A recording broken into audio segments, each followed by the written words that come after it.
नमस्कार मित्रांनो, English teacher चॅनलमध्ये मी सर्वांचं स्वागत करतो. अनेक टॉपिक आपले शिकून झाले, परंतु आजचा जो टॉपिक आहे हा थोडासा वेगळा आहे आणि हा अनुभवातून घेतलेला टॉपिक आहे की how to study a poem. एका इयत्तेमध्ये साधारण 10वीपर्यंत 5-6 अशा पोएम्स असतात. 11वी-12वीला 7 का 8 आहेत. तर कवितेचा अभ्यास करणं हा it is very interesting part for the students. कवितेचा अभ्यास हा थोडासा इंटरेस्टिंग असतो. त्याच्यामध्ये कवी असतो, त्याच्या कल्पना असतात, नंतर एखाद्या विषयावर सटायर केलेलं असतं किंवा एखादा विषय काही मांडलेला असतं वेगळ्या पद्धतीने, निसर्गावर कविता असतात. तर याच्यामध्ये अभ्यास करताना सर्व कविता एकत्र घ्यायच्या. पूर्ण वर्षभरात जेवढ्या कविता आहेत 4, 5, 6 त्यांचा एक सेपरेट अभ्यास करायचा. सर्व कविता एकत्र अभ्यास करायचा. 1-1, 2-2 न करता सर्व 5-6 कवितेचा अभ्यास एकत्र करायचा. साधारण 15-20 दिवसामध्येच हा भाग आपण वेगळा करायचा आणि त्याचा अभ्यास करायचा. त्याच्यामध्ये कुठलीही जर एक कविता असेल तर ती कविता अभ्यासताना सुरुवातीला त्या ठिकाणी विषय काय आहे तो विषय समजण्यासाठी ती कविता अगोदर 2दा वाचून घ्या. कविता 2दा सरळ वाचून घ्यायची, अर्थ समजू नको समजू, मोठ्या आवाजात वाचायची. नंतर चाल लावता आली तर तो आपापला इंटरेस्टचा भाग आहे. पूर्वी चाली लावायची कवितेंच्या, मराठी कविता असतील वगैरे, पण इंग्लिशच्या पण लावायची. नंतर त्याच्यात कठीण शब्द कोणते आहेत एक नजर त्याच्यावर मारायची. म्हणजे हा झाला सुरुवातीचा भाग की कविता 2दा वाचून घेणे मोठ्या आवाजात आणि कठीण शब्द त्याच्यातले समजून घेणे. हा एक भाग झाला. कारण कविता असा भाग आहे की तो त्या लाईन्स वेगळ्या असतात आणि त्याचा अर्थ वेगळा असतो. तर तो अर्थ रीडरला समजला पाहिजे आणि तो अर्थ त्याला त्याच्या भाषेत मांडता आला पाहिजे. वर्ड्सवर्थ म्हणतात, poetry is a powerful expression of feelings. निसर्गकवी असतात, काही वेगवेगळे विषयावर कविता लिहिणारे कवी आहेत. तर आजच्या भागामध्ये आपण शिकणार आहोत की कवितेचा अभ्यास कसा करायचा आणि कवितेचे मार्क्स कसे आपल्याला मिळतील याचा प्रयत्न करायचा. तर कवितेचे मार्क्स मिळण्यासाठी 10 प्रश्न मी काढलेले आहेत. त्या 10 पद्धतीने जर त्याचा एकत्र अभ्यास केला ह्या मार्गाने तर आपल्याला पूर्ण मार्क मिळू शकतात. चला तर मग आजच्या भागामध्ये आपण शिकूया how to study a poem. Let us begin.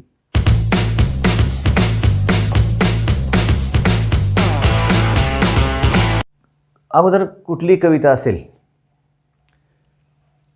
तर त्या कवितेचं अगोदर आपण बघतो poet. Who is the poet or poetess. And we should have the knowledge of the poet and his another poems. हा इंटरेस्टचा भाग आहे. तो कवी कोण आहे? निसर्ग कवी आहे का? मग वर्ड्सवर्थ आहे.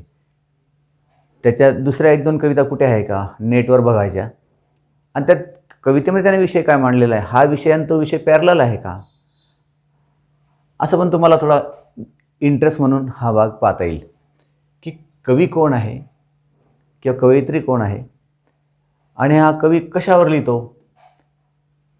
आणि त्याच्या इतर काही कविता आपल्याला 1-2 माहीत करता आल्या तर त्या नेटवर वगैरे बघायच्या. हा झाला पहिला भाग. हु इज द पोएट. ॲप्रिशिएशनमध्ये 10वीपर्यंत विचारतात what is the name of the poet. म्हणजे पोएटचं नाव माहीत असणं हा पहिला भाग आहे आणि त्या पोएटबद्दल थोडंसं आपल्याला जर सांगता आलं 2-3 वाक्य तर तो अधिक महत्त्वाचा भाग ठरतो आणि इतर विद्यार्थ्यांपेक्षा तो विद्यार्थी पेपरमध्ये उठून दिसतो की त्याने जर या कवीची एखादी दुसरी कविता माहीत असली तर तो त्याचा रेफरन्स देऊ शकतो गरज पडली तर. दुसरा मुद्दा आहे how many stanzas are there in the poem. कुठली कविता शिकताना आपण 2दा मोठ्याने वाचून घेतो आणि नंतर कठीण शब्द अभ्यासतो. तर त्याच वेळेस एक नजर त्या ठिकाणी असायला हवी की स्टांजास किती येते ते आणि प्रकार कोणता आहे, सॉनेट आहे का वेगळा प्रकार आहे, किती स्टांजास याच्यात आहे, हा एक फास्ट लुक आपला असायला हवा. नंतर what is the rhyming scheme of the poem. Rhyming scheme आणि रायमिंग वर्ड्समध्ये फरक असतो, हे मुलांना माहिती आहे. आता रायमिंग स्कीम कोणती आहे ते सुरुवातीला आपण बघून घ्यावंच. किती स्टांजा आहेत, नंतर किती लाईन्स आहेत आणि रायमिंग स्कीम. आता रायमिंग स्कीम पाहण्यासाठी आपण कुठल्या पण 4 ओळी किंवा 5 ओळी असतील त्या घ्यायच्या. समजा या ओळीच्या शेवट जर कॉल असेल, इथे डॉल असेल, इथे कोल्ड असेल, इथे ओल्ड असेल, तर आता first line rhymes with second.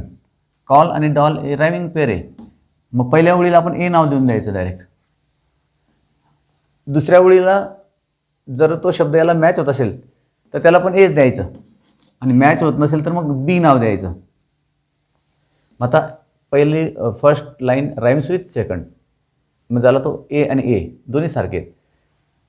आणि कोल्ड आणि old third line rhymes with fourth, मग ए ए झाला, हा तिसरा ए सारखा वाटतो पण नाही, मग याला बी नाव द्यायचं. नंतर याला सी दिलं असतं पण तो बी सारखाच आहे, म्हणून रायमिंग स्कीम आहे ए ए बी बी. अशी आपण रायमिंग स्कीम काढतो. काही ठिकाणी फ्री वर्ड्स असतं, there is no rhyming scheme, कुठली लाईन कुठे मॅच होत नाही. आता समजा फ्री वर्ड्स असेल तर फ्री वर्ड्स लिहा. समजा आता असं असेल, कॉल आणि हा कोल्ड असेल, हा ओल्ड असेल आणि हा फॉल असेल, तर आता पहिल्या ओळीला आपण डायरेक्ट ए नाव द्यायचं न पाहता. ए दुसरा याच्यासारखा आहे का नाही, मग बी नाव द्या. तिसरा या दोघांसारखा कुठे दिसतोय का, ए सारखा आणि बी सारखा, हो बी सारखा आहे, मग बी नाव द्यायचं. दुसरी कोल्ड आणि ओल्ड रायमिंग वर्ड्स आहेत. आणि पहिला याला काय नाव द्यायचं, याच्यासारखं आहे का, याच्यासारखं आहे का, याच्यासारखं आहे, याच्यासारखं आहे, कॉल आणि फॉल, मग परत ए नाव द्यायचं. मग रायमिंग स्कीम झाली ए बी बी ए. असा रायमिंग स्कीमचा एक मार्ग फुकटाचा असतो, त्याच्यामध्ये विद्यार्थ्यांनी कधीच चुकायला नको. एक तर रायमिंग स्कीम आपल्याला माहीत पाहिजे किंवा मग तो फ्री वर्ड्स असेल. रायमिंग स्कीम झाला. Find out the rhyming pairs, हा तर सोपा भाग आहे, पण हे करताना सुद्धा शक्यतोवर विद्यार्थ्यांनी काळजी घ्यायची. प्रत्येक ओळीमधला शेवटचा शब्द बघायचा, तो शेवटचा शब्द त्याच्या पुढच्या रांगेतील शेवटचा शब्द त्याला मॅच होतो का, किंवा एक ओळ सोडून मॅच होत असेल तर स्पेलिंग बघायचं नसतं, त्याचा उच्चार बघायचा असतो. आता हा सी आहे आणि हा सी आहे, तर रायमिंग वर्ड्स आहेत ते सी सी, शेवटी ई येतो, ई साऊंड आहे शेवटी, साऊंड बघायचा, स्पेलिंग बघायचं नाही. त्यामुळे रायमिंग वर्ड्स शोधताना स्पेलिंग बघू नका, त्याचा साऊंड बघा, म्हणजे हा पण आपल्याला मार्क्स मिळतो. नंतर what is the poem about, हा विषय महत्त्वाचा आहे की दोनदा वाचल्यानंतर, कठीण शब्द पाहिल्यानंतर एक लक्षात आलं पाहिजे की कविता कशाविषयी आहे, कवितेचं वर्णन कशाबद्दल कवीला बोलायचं आहे, तो एक अंदाज आपण लावायचा की the poem is about the mankind, किंवा the poem is about trees, the poem is about the sky, the poem is about rain or rainy season. नंतर मीनिंग ऑफ स्पेशल लाईन्स, त्या ठिकाणी काही लाईन्स असतात कवितेमध्ये, तर त्या प्रत्येक ओळीचा अर्थ आपण तर लावतोच, परंतु काही त्या ठिकाणी प्रोहोर वापरलेले असतात किंवा काही विशेष शब्द वापरलेले असतात. तर शब्द वापरून कवीला काहीतरी सांगायचं असतं, त्या स्पेशल लाईन्स असतात. आणि प्रश्नपत्रिकेत विचारतात पण की या ओळीचा अर्थ काय आहे किंवा या ओळीमध्ये कवीला काय सांगायचं आहे, तर त्याचा स्पेशल अर्थ आपण आपल्या भाषेत लिहायचा.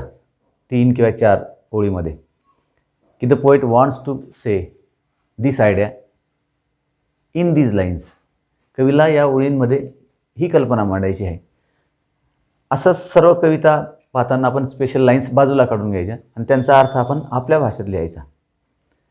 म्हणजे मग आपल्याला येतं परीक्षेमध्ये की या ओळीचा अर्थ काय आहे, तर त्यावेळेस आपल्याला लिहिता आला पाहिजे.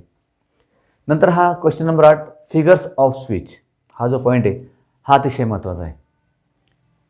ही फिगर्स ऑफ स्पीच कोणत्या वापरलेल्या आहेत, तर एखाद्या पूर्ण वर्षात जर 5-6 कविता असतील तर सर्व कविता बाजूला काढून त्या प्रत्येक कवितेत काय काय फिगर्स ऑफ स्पीच वापरलेले आहे ते आपण बघायचं. सिमिले आहे का मेटाफर आहे, पर्सोनिफिकेशन आहे का अजून काही आहे, का ॲलिट्रेशन आहे. तर फिगर्स ऑफ स्पीचचा आपण वेगळा एक व्हिडिओ बनवणारच आहेत, तो नंतरचा भाग आहे. ॲलिट्रेशन बऱ्याच कवितेमध्ये वापरलेलं असतं, मेटाफर वापरलेलं असतं. तर एक इंटरेस्ट म्हणून मुलांनी त्या ओळी अशा निवडून ठेवायच्या की या ठिकाणी या ओळीमध्ये फिगर्स ऑफ स्पीच हे वापरलेलं आहे, या ठिकाणी पर्सोनिफिकेशन वापरलेलं आहे. तर हा सुद्धा एक इंटरेस्टचा भाग आहे. म्हणजे परीक्षेमध्ये हा सुद्धा भाग विचारला जातो. तर सर्व वर्षभरासाठी जेवढ्या कविता असतात 7-8 12वी 11वीसाठी आणि इतर वर्गासाठी 5-6 असतात, तर 2-3-4 वेळेस जर आपण अभ्यास केला तर लगेच लक्षात येऊन जातं की या ओळीमध्ये हा अलंकार आहे, तर तो सुद्धा मार्क आपल्याला मिळतो. आणि फिगर्स ऑफ स्पीच जेवढे असतील त्या येतेसाठी कमीत कमी तेवढे तरी आपल्याला समजून घेतले पाहिजे की अशी रचना आली म्हणजे कोणती फिगर्स ऑफ स्पीच असते, ॲलिट्रेशन कसा असतो, सारखा स्वरांचा उच्चार होत असेल तर, सारखा ध्वनी पुन्हा पुन्हा येत असेल तर ॲलिट्रेशन. नंतर right a theme in your on words, पूर्ण कवितेचा अर्थ सर्व स्टांजाज आपल्या भाषेमध्ये कविता लिहायची. त्याचा फायदा असा होतो की कवीला काय म्हणायचं आहे ते आपण आपल्या शब्दात मांडून झाल्यावर कसाही प्रश्न जर आला तर आपण त्याचं उत्तर लगेच लिहू शकतो. म्हणजे थीम काय आहे पोएमची ती आपल्या शब्दात लिहिली गेलीच पाहिजे आणि ती आपल्याला सांगता आली पाहिजे. पूर्ण कवितेचा अर्थ काही 15, 10, 12, 15 ओळीमध्ये आपल्याला सांगता आला पाहिजे. मग तो अर्थ तुम्हाला ॲप्रिशिएशनमध्ये पण सांगता येईल. नंतर लँग्वेज कशी वापरली, सिम्पल आहे का कठीण आहे, स्टाईल काय वापरलेली आहे ते पण तुम्हाला लक्षात येईल. नंतर स्पेशल लाईन्स जे आहे त्याचा पण अर्थ तुम्ही करून घेतला तर तो सुद्धा तुमच्या लक्षात राहील, असा फायदा होतो. म्हणजे थीम आपल्या भाषेत येणं हा कविता शिकण्याचा खूपच महत्त्वाचा भाग आहे. कुठलीही कविता आपल्या शब्दात आलीच पाहिजे. काहीतरी 15-1 ओळी आपण आपल्या शब्दात तयार करून घ्यायच्या. The poet wants to express his ideas in this way. The poet tells, the poet says, आणि मग तो विषय आपण मांडू शकतो. आणि या सर्व गोष्टी झाल्या तर मग हा भाग जो आहे हा भाग अगदी सहजपणे विद्यार्थी लिहू शकतात.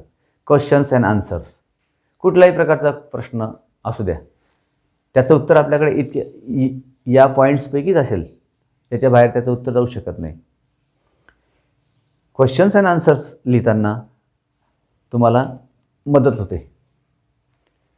म्हणजे कवितेची थीम आपल्या भाषेत केलेली असल्यामुळे त्या समस्या आपल्या सुटतात. आपल्याकडे रायमिंग स्कीम आहे, रायमिंग वर्ड्स आहेत, पोएटचं नाव आहे, फिगर्स ऑफ स्पीच आहे, नंतर डिफिकल्ट वर्ड्स आहेत, स्पेशल लाईन्सचा मिनिंग आहे. मग या पद्धतीने कवितेचा अभ्यास जर केला तर कवितेवरील आपल्याला पूर्णच्या पूर्ण मार्क्स मिळतात. म्हणून मुलांनी हे 10 पॉईंट्स या 10 पॉईंट्सनुसार कुठल्याही कविता असो त्याचा अभ्यास करायचा आहे. म्हणजे तुम्हाला कवितेबद्दल आवडही निर्माण होईल आणि भीती नष्ट होईल. आणि कवितेमध्ये कशा प्रकारचा स्टांजा असतो, कशा प्रकारची रायमिंग स्कीम असते त्याचा पण अभ्यास होईल. किंवा कवीला एखादी आयडिया एक्सप्रेस करताना तो कशाही रचना वापरतो, किंवा एखादा पोएट वेगळा कसा आहे. 7-8 कविता एकत्र अभ्यास केल्या तर तुमच्या लक्षात येईल की या कवीचं स्टाईल काय आहे, या कवीची लँग्वेज स्टाईल काय आहे, हा पण एक फायदा होतो. त्यामुळे एका वर्षभरात जेवढ्या कविता आहेत तेवढ्या एकत्र त्याचा अभ्यास करा. 10-15 दिवसामध्ये किंवा 20 दिवसामध्ये त्या 5-6 कविता एकत्र त्याचा अभ्यास करा. त्याच्यामध्ये रायमिंग स्कीम याच्यात कशी वापरली, त्याच्यात कशी हे पण लक्षात येईल. फिगर्स ऑफ स्पीच काही ठिकाणी असतात. ॲलिट्रेशन बऱ्याच कवितेमध्ये असतो. ते पण तुमच्या लक्षात येईल की इथे पण ॲलिट्रेशन आहे, या कवितेत पण ॲलिट्रेशन आहे, इथे वेगळी स्कीम आहे, इथे फ्री वर्ड्स आहे. असं कंपॅरेटिव्ह स्टडी जेव्हा विद्यार्थी करतो तेव्हा पोएट्रीवरचा त्याचा जो भाग आहे तो सहजपणे संपतो आणि त्याच्याबद्दल तो चांगला लिहू शकतो. कारण स्वतःच्या शब्दामध्ये त्याने कविता तयार केलेली असते, म्हणून त्याला कवितेचा अर्थही समजतो आणि कुठलाही प्रश्न जरी आला तरी तो लिहू शकतो. तर ठीक आहे मित्रांनो, अशा पद्धतीने या पॉईंट्सनुसार कवितेचा अभ्यास करा. मग ते 10वीपर्यंत असो नाही तर 12वीपर्यंत असो, तर कवितेची भीती आपली नष्ट होईल. आजच्या व्हिडिओ लेक्चरमध्ये एवढेच पॉईंट्स होते. बाकीचा महत्त्वाचा भाग आपण पुढील व्हिडिओ लेक्चरमध्ये बघू. Till then, good bye, have a nice day.